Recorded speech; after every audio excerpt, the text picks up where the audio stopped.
Good evening. And right before we dive into what RFK is up to with this vaccine compensation program total overhaul, I will quickly mention that it looks like the season is starting to change. At least here in New York, the wind is starting to turn into that sweet, melancholy chill of an autumn breeze.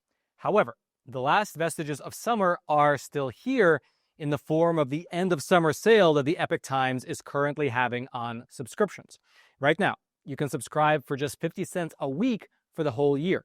So basically, instead of just flipping your coins back and forth, seeing which one comes up heads more often than the other, you can instead give us those 2 quarters. And in exchange, you'll get unlimited access to everything on the website, all of the infographics, all the videos, all the documentaries, the articles, the analyses, everything. And so if you've been on the fence about trying the Epoch Times, well, now's a great opportunity. I'll throw the link to that subscription sale. You'll be able to find it down in the description box below. Now, getting into the actual story for today, in a recent statement that was put out by RFK Jr., in his official capacity as the Director of Health and Human Services for the U.S., he took aim at the vaccine injury compensation system that we have set up here in America, saying that he will be working alongside Pam Bondi at the DOJ to overhaul the way that the program works.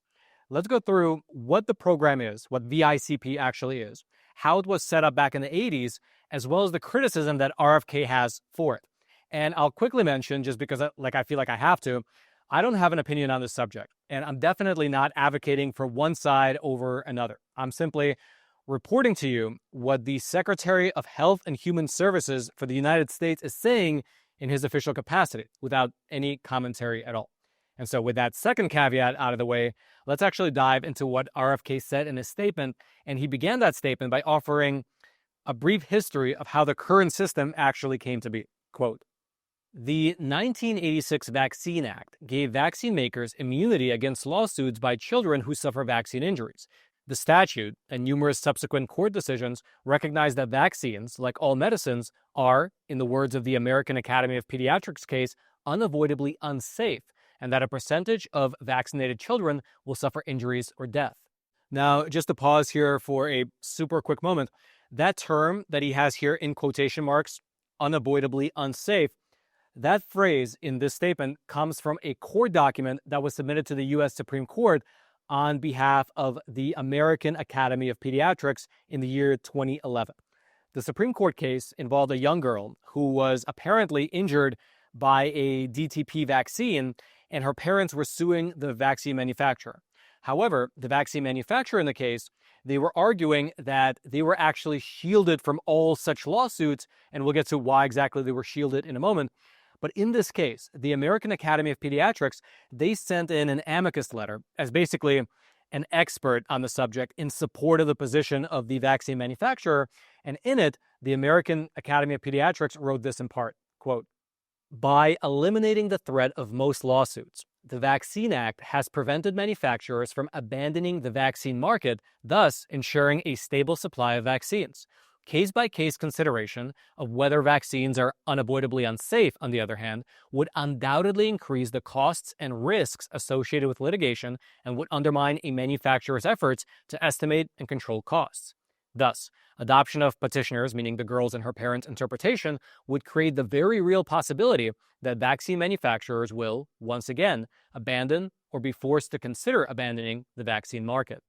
And so that is what the reference to unavoidably unsafe meant in RFK's statement.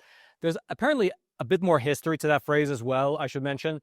Apparently, it was what a large vaccine manufacturer, actually that same vaccine manufacturer in the Supreme Court case, it was what they once allegedly told President Ronald Reagan. Although we only know about that meeting through secondhand sources, and so it's unclear whether that story is actually true.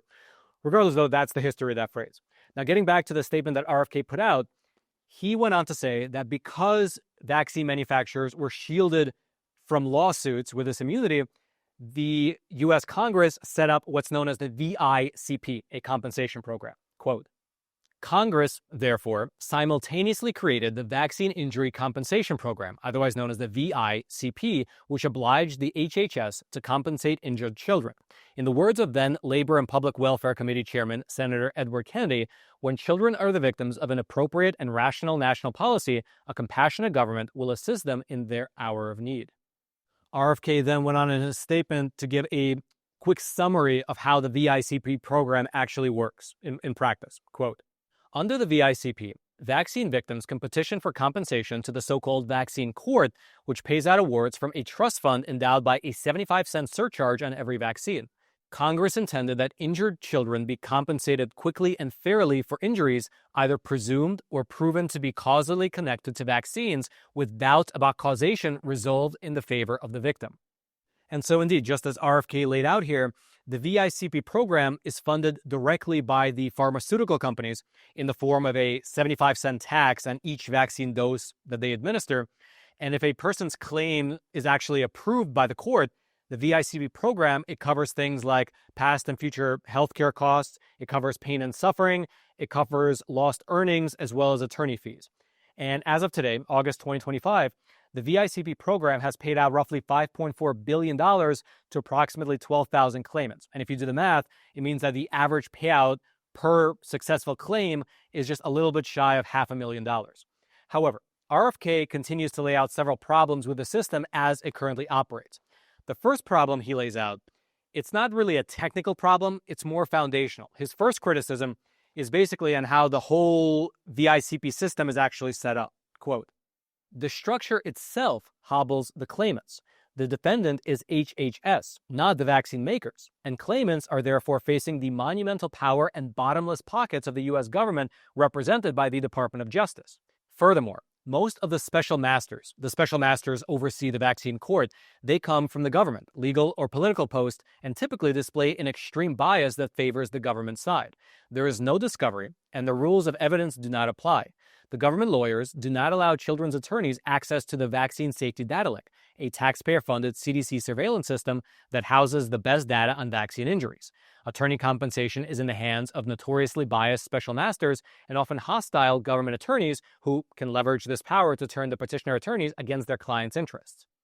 And then there is the time component that RFK mentions, both in terms of the amount of time that the cases take overall, but also in how long it takes the government to compensate both the lawyers as well as the expert witnesses for the victims. Quote, the VICP routinely dismisses meritorious cases outright or drags them out for years. Instead of quickly and fairly awarding compensation, special masters dismiss over half of the cases.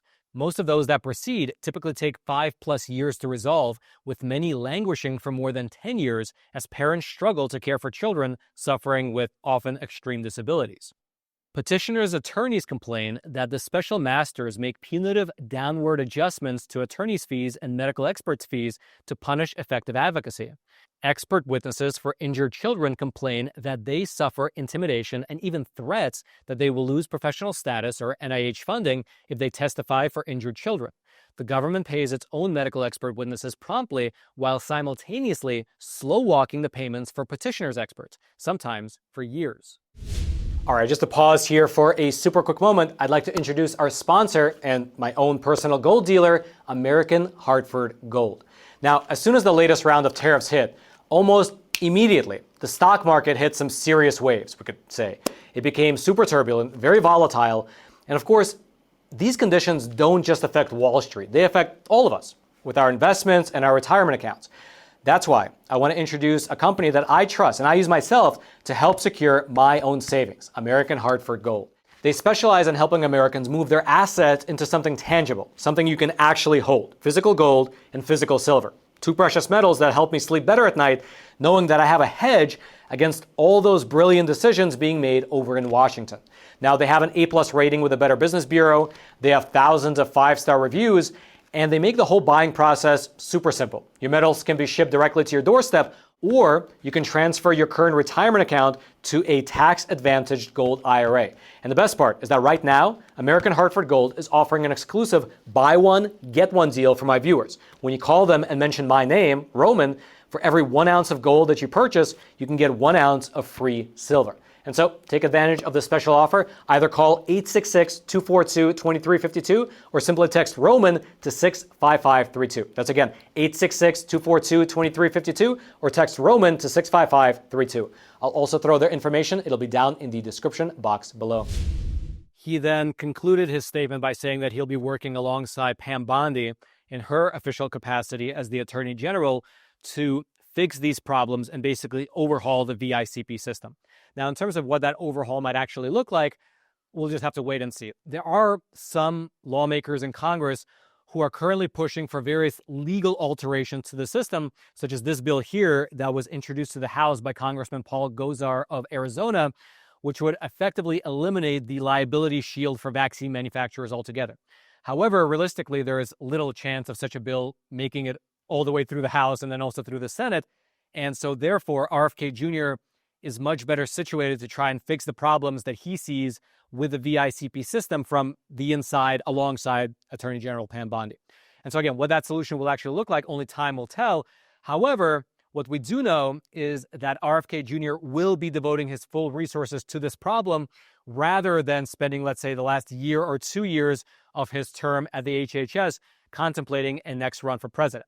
That's because just the other day, he put out a statement quashing any rumors that were out there that he's contemplating a 2028 run. And instead, he said that he fully supports President Trump and added the following, quote, "Lobbyists are trying to drive a wedge between President Trump and me, hoping to thwart our team from dismantling the status quo and advancing the president's Make America Healthy Again agenda. They're pushing the flat-out lie that I'm running for president in 2028. Let me be clear. I am not running for president in 2028. Then RFK went on in that same statement to add that he thinks President Trump is the answer that he was actually praying for. Quote, "President Trump has made himself the answer to my 20-year prayer that God would put me in a position to end the chronic disease epidemic, and that's exactly what my team and I will do until the day he leaves office."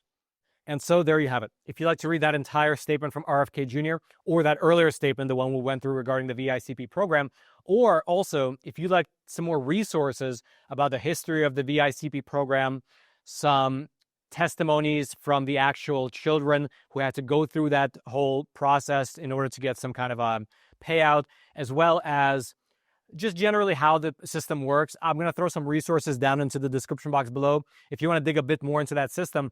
And actually, I'll throw links to another system as well. It's called the CICP system. I believe it stands for the Countermeasures Injury Compensation Program. And that's the system that is responsible for compensating people injured or apparently injured from the COVID-19 vaccine. So that's actually a different system. And if you're interested in learning about that system as well, it's called the CICP. I'll throw that into the description box as well if you want to dig into that. Also, 2 more things. One is, of course, if you're interested in that end of summer sale for the Epoch Times, the link is going to be there as well in the description box below. 50 cents a week for the whole year. Can't go wrong. You'll be supporting my work, the work of the Epoch Times, everything that we do, and you'll be getting access to all that great content. So it's a kind of a win-win-win-win-win situation. The other thing is, I recently launched a new program on YouTube, a new show. It's called Primetime Unscripted. Hope you check it out. It's kind of a big production. We'll cover a lot of stories there that we don't cover on this program. So check it out as well. I'll throw that link down there in the description box as well.